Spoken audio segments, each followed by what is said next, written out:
Hello friends, welcome to my YouTube channel Sachin ki Pathshala. ये video में हम देखेंगे न्यू एजुकेशन पॉलिसी 2020 के बारे में। तो देश आज़ाद होने के बाद ये थर्ड पॉलिसी है एजुकेशन पे। फर्स्ट पॉलिसी अगर हम देखेंगे जो आई थी, दैट केम इन 1968 जब इंदिरा गांधी की सरकार थी। फिर सेकंड पॉलिसी आई एजुकेशन पे 1986 में जब राजीव गांधी की सरकार थी, और इसी टाइम पे मिनिस्ट्री ऑफ एजुकेशन का नाम बदल के मिनिस्ट्री ऑफ एचआरडी रख दिया गया। और ये जो सेकंड पॉलिसी है वापस से मॉडिफाइड हुई 1992 में जब PV Narasimha Rao prime minister थे। अगर एजुकेशन पे हम देखेंगे तो कोई भी पॉलिटिकल पार्टी इतना ध्यान नहीं देती, और कोई भी अगर हम देखेंगे इंडिया में कोई भी टॉपिक इम्पोर्टेंट तब होता है इलेक्शन के टाइम पे, हमें पता चलता है जब डिफरेंट पार्टीज अपने मैनिफेस्टो में डिक्लेयर करती है कि वो किस टॉपिक पे चुनाव लड़ रही हैं। ठीक है, तो जब 2014 पे इलेक्शन हो रहा था, ये लाइव मिनट का आप आर्टिकल देख रहे हैं, तो भारतीय जनता पार्टी ने अपने मैनिफेस्टो में बताया था कि अगर उन्हें वोट मिलता है, वो पावर में आती है, तो वो एजुकेशन के लिए एक नेशनल कमीशन सेटअप करेगी जो उसके रिफॉर्म रिवाइज करेगी उस सेक्टर को, और एक नॉलेज हब बनाएगी। देन जब 2014 में बीजेपी की सरकार बनी, जब बीजेपी पावर में आई, उस टाइम पे मिनिस्ट्री ऑफ एचआरडी जो मिनिस्टर थी स्मृति ईरानी, उन्होंने 2015 में एक कमेटी बिठाई जिसके हेड थे TSR सुब्रमण्यम। 5 मेंबर की कमेटी थी। उन्होंने एक रिपोर्ट सबमिट की 7 मई 2016, और इस रिपोर्ट का नाम दिया गया some input for drafts national education policy 2016। इस पे सजेशन मांगे गए, बट ये इस पॉलिसी पे इतना कोई फोकस नहीं किया गया, ये कैंसल्ड हो गई। देन 2016 में एक न्यू कमेटी बिठाई गई जिसके हेड थे फॉर्मर इसरो चीफ के कस्तूरी रंगन। ये 9 मेंबर की कमेटी थी, और इन्होंने अपना जो रिपोर्ट है वो सबमिट किया 31 मई 2019। और फिर उसमें लोगों के सजेशन मांगे गए, कई लाख सजेशंस आए, और फिर बाद में ये एक्सेप्ट कर लिया गया कैबिनेट से ऑन 29 जुलाई 2020। अगर हम देखेंगे एक और बहुत बड़ा चेंज हुआ था हमारे एजुकेशन में राइट टू एजुकेशन के लिए, तो उसमें ये था कि 6th ईयर से 14th ईयर तक, 6th ईयर से 14th ईयर के जो स्टूडेंट होते हैं उनके लिए फ्री एजुकेशन ये लाया गया था। वो आर्टिकल 21A में मेंशन है। तो अब जो चेंजेस हुआ है नेशनल एजुकेशन पॉलिसी 2020 में, तो उसमें सबसे पहला चेंज ये हुआ है, जो पुराना नाम था मिनिस्ट्री ऑफ एजुकेशन, तो अभी जो मिनिस्ट्री ऑफ एचआरडी उसका नाम बदल के मिनिस्ट्री ऑफ एजुकेशन रख दिया गया है। तो पूरा जो एजुकेशन है उस पर फोकस किया जाएगा। और सबसे बड़ी बात यह है कि इंडिया अब जो अपना जीडीपी है वो 6% खर्च करेगी एजुकेशन सिस्टम पे। अभी तक वो 1.7% खर्च करती थी।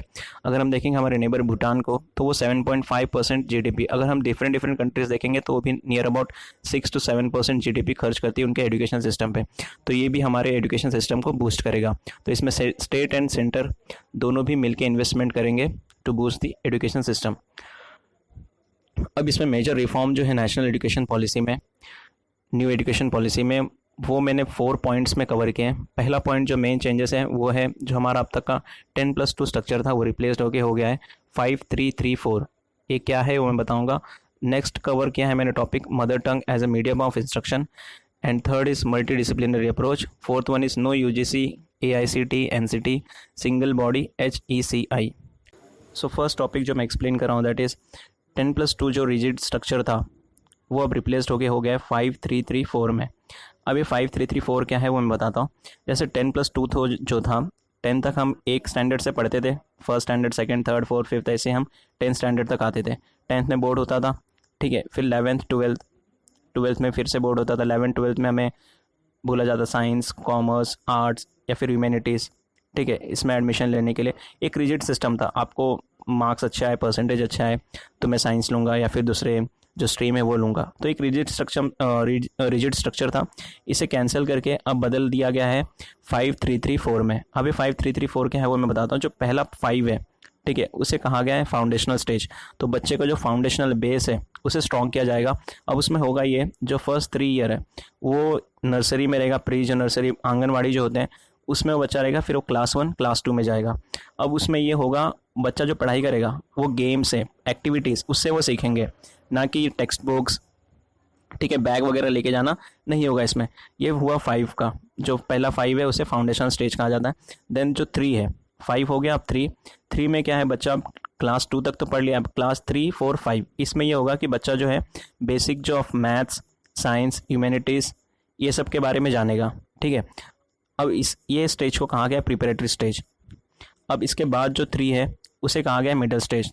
तो स्टूडेंट जो है 6, 7, 8 में skill development, computer coding, app development, ठीक है, ये सब सीखेंगे जो ऑलरेडी चाइना में हो रहा है। ठीक है, वो प्रोजेक्ट करेंगे, इस पर इंटर्नशिप करेंगे। ठीक है, तो जो स्टूडेंट है वो 6, 7, 8 में ये सब चीज़ें सीखेंगे, जो स्किल डेवलपमेंट उस पर फोकस किया गया है, ओवरऑल डेवलपमेंट पे। देन नो नेक्स्ट 4 ईयर है, उसे कहा गया है सेकेंडरी स्टेज। इसमें आता है 9th standard, 10th, 11th, 12th। अब इसमें बच्चा एनालिटिकल अप्रोच, गोल डेवलपमेंट, जो बच्चे की स्ट्रेंथ है उस पर वो सीखेगा, उस पर वो आगे बढ़ेगा। ठीक है, तो डिपेंड अपॉन जो इंटरेस्ट है स्टूडेंट का, वो चूज़ कर सकते हैं, वो अपना सब्जेक्ट ले सकते हैं। अब रिजिड सिस्टम नहीं रहेगा जैसे साइंस, कॉमर्स, आर्ट्स होता था, अब ऐसा नहीं। तो बच्चा अपने आप को पहचानेगा कि उसका इंटरेस्ट किस में है, वो उसमें वो पढ़ाई कर सकता है। ठीक है, तो ये था सेकेंडरी स्टेज। तो ऐसे 4 स्टेजेस में रखा गया है, 5, 3, 3, 4। एंड मेन बात इसमें यह है, जो 5th क्लास तक, अभी तो कहा गया है कि 5th क्लास तक, आगे बढ़ाया जा रहा है कि ये 8th क्लास तक भी हो सकता है। तो 5th क्लास तक बच्चे जो है वो अपने लोकल लैंग्वेज, जो मदर टंग है, रीजनल लैंग्वेज है, ठीक है, वो उसमें पढ़ाई करेंगे। अब ऐसा फोर्स नहीं रहेगा कि इंग्लिश ही पढ़ना है या फिर कोई एक पर्टिकुलर लैंग्वेज पे प्रेशर किया जाएगा, ऐसा नहीं है। तो स्टूडेंट को कोई फोर्स नहीं करेगा। वो 3 जो लैंग्वेज फार्मूलाज हैं, जैसे संस्कृत हो गया या फिर उनके मदर टंग हो गए, नेशनल लैंग्वेज हो गए, उस पर वो पढ़ाई कर सकते हैं at school and higher education also. And next topic is, जैसे board exam 10th and 12th में होते थे, अब उसे रीडिज़ाइन किया गया है। हो सकता है वो 12th में या फिर उस पर आने वाले सालों में हम देखेंगे कैसा क्या है। एंड जो स्कोर बोर्ड होता है बच्चों का, अब उसे एक अलग ओवरऑल डेवलपमेंट पे लाया गया है, फोकस किया गया है। ठीक है, तो 360 डिग्री जो होता है ओवरऑल डेवलपमेंट, उसमें फोकस किया गया। कॉम्प्रहेंसिव डिटेल, जैसे एक परख है यहाँ पे, performance assessment review analysis of knowledge for holistic development. तो ओवरऑल जैसे अभी बच्चा एक क्रिकेट खेल रहा है तो उसका भी एक स्कोर कार्ड होगा, उसमें वो कितना मार्क्स स्कोर कर रहा है, या फिर कोई भी एक्टिविटीज़ है, तो हर सब्जेक्ट, हर चीज़ को, एप्टीट्यूड टेस्ट, ओवरऑल हर चीज़ों को परखा जाएगा। ठीक है, इसलिए ऐसा स्कोर बोर्ड का जो नाम है, स्कोर कार्ड का परख, ये रखा गया है। तो 6 तक मैंने बताया वो कोडिंग सीखेंगे, उनकी थिंकिंग पे, तो स्किल डेवलपमेंट पे वो काम करेंगे। वो वोकेशनल एजुकेशन स्टार्ट हो जाएगा 6 स्टैंडर्ड से, इंटर्नशिप कर सकते हैं, प्रोजेक्ट्स पे काम कर सकते हैं। ठीक है, तो ये चीज़ों पे ध्यान दिया। जो नेक्स्ट टॉपिक है, मैंने बताया था मल्टी डिसिप्लिनरी अप्रोच। अब इसमें ये होगा, ये multiple entry and exit point होंगे जब वो हायर एजुकेशन यानी आफ्टर 12th जब वो एडमिशन लेते हैं कॉलेज में, होगा ये। जैसे मान लो अभी आप बी कर रहे हैं, तो बी में होता ये है कि आपको 1 साल आपने पढ़ा, फिर आपको समझ में आता है कि नहीं मुझे ये नहीं जम रहा है, तो आप अगर वहाँ पे ड्रॉप कर देते हैं, छोड़ देते हैं, तो वो साल तो आपका वेस्ट हो गया। फिर आप कहीं एडमिशन ले रहे हैं तो वहाँ से भी न्यू स्टार्ट करना पड़ेगा। अब इसमें होगा ये, सपोज मान लेते हैं कि 4 साल का डिग्री है बी, तो आपने फर्स्ट ईयर किया, तो फर्स्ट ईयर कंप्लीट होने के बाद आपको एक सर्टिफिकेट दिया जाएगा कि आपने 1 साल कर लिया है। फिर अगर आप 2 साल बाद छोड़ते हैं तो आपको डिप्लोमा मिलता है, 3 साल बाद छोड़ रहे हैं तो आपको डिग्री मिल रहा है। If you are completing with 4 years तो आपको रिसर्च, बैचलर विद रिसर्च, ये दिया जाएगा। अब इसके साथ ये है कि आपने सपोज 1 साल पढ़ाई की, छोड़ दिया, फिर कुछ साल बाद आपका मन किया कि मुझे यही कंटिन्यू करना चाहिए था, तो आप जहाँ पे लेफ़्ट किए थे वहीं से स्टार्ट कर सकते हैं। तो ये बहुत ही अच्छा चीज़ें इसमें इंक्लूड की गई है। तो बच्चे अपने ओन चॉइस की पढ़ाई कर सकते हैं, कोई भी वो ले सकते हैं, जब चाहिए तब ड्रॉप हो सकते हैं। अब इसके साथ में अगर वो जितने कोर्स करते हैं तो उनको एक यहाँ पे सिस्टम ऐसे बनाया, क्रेडिट्स मिलते जाएंगे हर सर्टिफिकेट्स पे।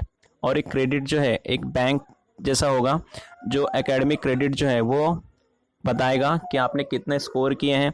वो क्रेडिट से आपको पता चलेगा कि बच्चे के पास कितना स्किल है, कितने सर्टिफिकेट्स हैं। ठीक है, तो डिफरेंट एक हायर एजुकेशन इंस्टीट्यूट बनाए जाएंगे और उसमें डिफरेंट कोर्सेस होंगे। तो बच्चे को जो चाहिए वो ओन चॉइस का अपना कोर्स कर सकता है। और फाइनल होने के बाद, ठीक है, कंप्लीट होने के बाद सर्टिफिकेट के साथ उसे क्रेडिट दिया जाएगा। वो क्रेडिट को वो जब इंटरव्यूज़ में जाएंगे तो वो क्रेडिट जो है वो काउंट होगा और उसको फ़ायदा मिलेगा। ठीक है, और इस तरह से करिकुलम को जो है पूरा रिड्यूस किया गया है और फोकस किया गया है ई लर्निंग पे, digital learning, and they have reduce the dependency on text book. MPhil is discontinued and BEd जो है वो 4 साल का रख दिया गया है। जैसे different UGC, ACI, AICT, NCT, जितने टेक्निकल से फार्मेसी कॉलेज होते हैं उनके लिए अलग अलग बोर्ड, ठीक है, डिपार्टमेंट्स होते थे, ये सबको हटा के एक सिंगल डिपार्टमेंट रखा गया जिसका नाम है higher education commission of India. इसके अंडर रहेंगे ये सब डिफरेंट बॉडीज़, लेकिन इससे अलग जिसको रखा गया है वो मेडिकल एंड लीगल एजुकेशन जो होते हैं उसको अलग रखा गया है। ठीक है, तो except for medical and legal colleges all the higher education institution will be covered by single regulator body. ठीक है, और ये अप्रोच रखा गया है 2030 तक कि हर डिस्ट्रिक्ट में एक हायर एजुकेशन इंस्टीट्यूट होना चाहिए जिसमें ऑल टाइप ऑफ कोर्सेस हों, तो बच्चे अपनी स्टडी जो है वो कंप्लीट कर सकते हैं। ठीक है, और इसमें एडमिशन लेने के लिए ऑल ओवर इंडिया एक ही सिंगल कॉमन एंट्रांस एग्ज़ाम रखा जाएगा एडमिशन लेने के लिए। और सबसे मेन बात ये, जैसे डिफरेंट डिफरेंट स्टेट्स होते थे उनके अलग अलग स्टेट बोर्ड एग्ज़ाम होते थे, डिफरेंट बोर्ड होते थे जैसे CBSE बोर्ड, ICSE बोर्ड, तो ये सब को हटा के अंडर NCERT एक सिलेबस बनाया जाएगा, कॉमन सिलेबस। ठीक है, और एक रूल्स एंड रेगुलेशंस होंगे, इसके अंडर जितने प्राइवेट एंड गवर्नमेंट कॉलेजेस होते हैं सबका एक सिलेबस होगा। तो इसमें कोई भी बच्चा अपने आप को ना इन्फीरियर ना कोई सुपीरियर समझेगा। ठीक है, आई होप आपको ये समझ में आया रहेगा।